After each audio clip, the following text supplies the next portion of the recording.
Hello friends, welcome back to my channel. ఈరోజు నేను తోటకూర ఉల్లికారం చేయబోతున్నాను. అంటే తోటకూర ఫ్రై ఉల్లికారంతో చేస్తున్నాను అనమాట. సో ముందుగా 2 ఉల్లిపాయల్ని ముక్కలుగా కోసుకొని ఇలా మిక్సీ జార్లో వేసుకోవాలి. అలాగే ఒక 10 ఎల్లుల్లిపాయ రేఖలు, 2 స్పూన్ల కారం, కొంచెం పసుపు, కొంచెం ఉప్పు వేసుకొని దీన్ని కచ్చాపిచ్చాగా ఇలా గ్రైండ్ చేసుకొని పక్కన పెట్టుకోవాలి. ఇప్పుడు స్టవ్ మీద ఒక పాన్ పెట్టుకొని అందులో కొంచెం ఆయిల్ వేసుకోవాలి. ఇప్పుడు దీంట్లో కొంచెం పోపు దినుసులు వేసుకొని వేపుకోవాలన్నమాట.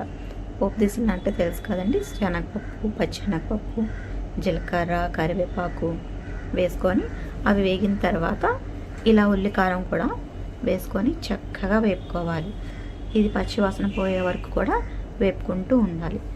ఇలా వేగుతున్న టైంలోనే ఒక టమాటా కూడా వేసుకొని కలుపుకోవాలన్నమాట. ఈ టమాటా కూడా చక్కగా మగ్గిపోవాలి.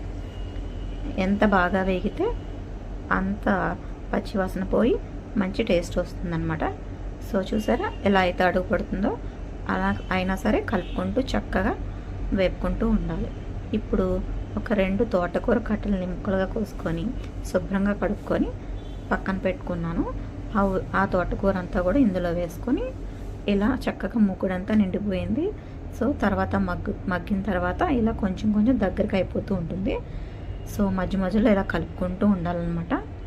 మధ్య మధ్యలో వీడియోని నేను స్కిప్ చేస్తున్నాను. సో తోటకూర మగ్గితే ఇలా దగ్గరికి అయిపోతూ ఉంటుందన్నమాట. జాగ్రత్తగా చక్కగా వేపుకుంటూ ఉండాలి. తోటకూర ఉల్లికారం అయితే ఇలా రెడీ అయిపోతుంది. సో ఎంతో టేస్టీగా ఉండే తోటకూర ఉల్లికారం రెడీ.